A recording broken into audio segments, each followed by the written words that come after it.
แกงตัดมักอันนี้แมนมันเลยนี่ใบกระถินมักทั่วข้าวปุ้นเซฟ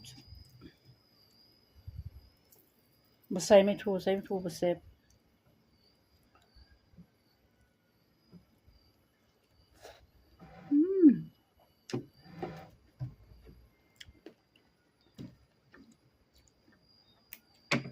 ในใบกระถิน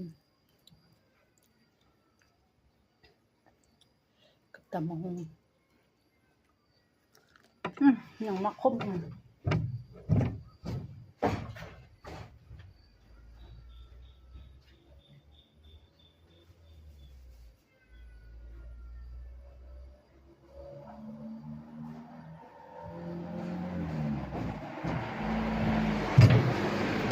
อย่างมากอันนี้กับตำฮงนี่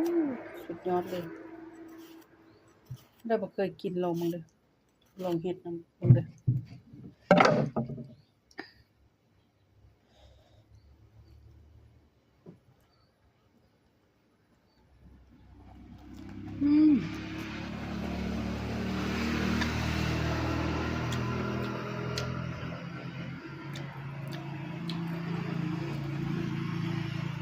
ตำฮงมันนี่แซ่บขนาดเลย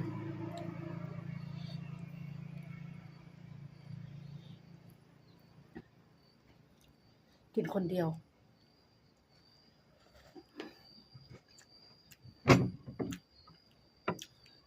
น้ำ